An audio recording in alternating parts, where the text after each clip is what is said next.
6 বছর বয়সে, 5 বছর বয়স অথবা 6 বছর বয়সে সন্তান যদি মুখ ফুটে কথা বলতে পারে, তাহলে এই সন্তানকে নুরানি মাদ্রাসা অথবা নুরানি মক্তবে ভর্তি করিয়ে দেওয়া মাতা পিতার উপর ওয়াজিব। এটা সন্তানের অধিকার মাতা পিতার কাছে।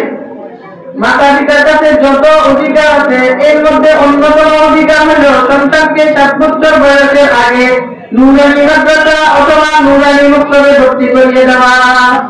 এজন্য রাসূল করিম সাল্লাল্লাহু আলাইহি ওয়াসাল্লাম হাদিসে বলেন, তলাবুল ইলমি ফরিদাতুন আলা কুল্লি মুসলিম আও কামা ক্বালা আলাইহি সাল্লাতু ওয়াসসালাম। মুমিন মুসলমানদের জন্য ধর্মীয় ইলম, ধর্মীয় জ্ঞান অর্জন করা ফরজ। ধর্মীয় জ্ঞান, ধর্মীয় ইলম অর্জন করা ফরজ। ধর্মীয় ইলম, ধর্মীয় জ্ঞান কি পরিমাণে অর্জন করা ফরজ? যে পরিমাণ ইলম অর্জন না করলে একজন মানুষ মুসলমানের মতো জীবন যাপন করতে পারে না। একজন মানুষ মুসলমানের মতো জীবন যাপন করতে পারে না। এই পরিমাণ ইলম অর্জন করা সমস্ত মুমিন মুসলমানের জন্য ফরজ।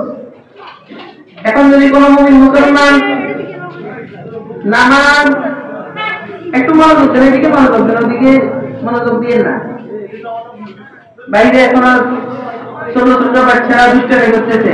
যারা কর্তৃপক্ষ আছেন আপনারা যদি একটু মেহেরবানি করে নজর দেন ভালো হয়।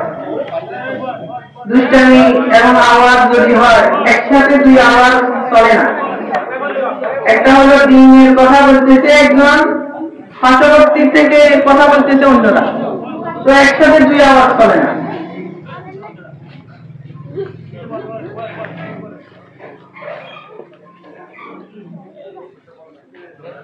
একেবারে শান্ত হয়ে গেলে কথাগুলো বুঝতে পারবেন, অন্যথা বুঝতে পারবেন না।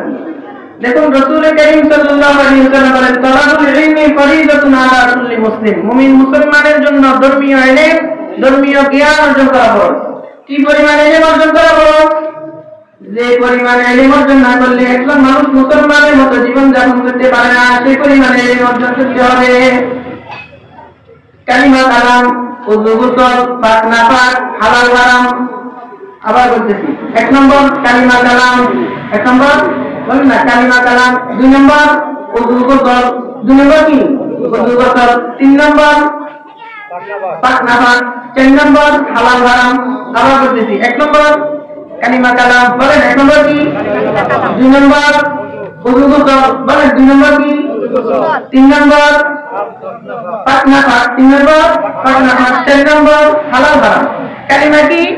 ওই যে কালিমা নুরানি মাদ্রাসার বাচ্চারা যে পড়ে, কালিমা তাইয়্যিবা লা ইলাহা ইল্লাল্লাহু মুহাম্মাদুর রাসূলুল্লাহ, আশহাদু আল লা ইলাহা ইল্লাল্লাহ ওয়া আশহাদু আন্না মুহাম্মাদান আবদুহু ওয়া রাসূলুহু, আমানতু বিল্লাহি কামা হুয়া বিআসমাইহি ওয়া সিফাতিহি ওয়া ক্বারিতু জামিআ আহকামিহি, آمنت بالله وملائكته وكتبه ورسله واليوم الآخر والقدر خيره وشره من الله تعالى والبعث بعد الموت। এগুলো হলো কালিমা, এগুলো হলো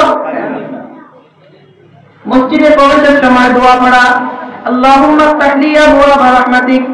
মসজিদ থেকে বের হওয়ার সময় দোয়া পড়া, আল্লাহুম্মা ইন্নী আসআলুকা মিন ফাদলিক। প্রস্রাব পায়খানা যাওয়ার সময় দোয়া, প্রস্রাব পায়খানা থেকে আসার সময় দোয়া, নামাজের শুরু থেকে শেষ পর্যন্ত দোয়া, ওযুর শুরু থেকে শেষ পর্যন্ত দোয়া। এগুলো হলো কালিমা। এগুলো হলো অনেক দোয়া আছে, ওযুর শুরু থেকে শেষ পর্যন্ত অনেক দোয়া আছে। ওযু করার জন্য যখন বসে রাসূল করিম সাল্লাল্লাহু আলাইহি ওয়াসাল্লাম শিক্ষা দিয়েছেন, দোনো হাত কবজি পর্যন্ত দৌড় করো। এই হাত ধোয়ার সময় তুমি বলো বিসমিল্লাহি আলহামদুলিল্লাহি আলা দীনিল ইসলাম, আল ইসলামু হাক্কুন ওয়াল কুফরু বাতিলুন, আল ইসলামু নূরুন ওয়াল কুফরু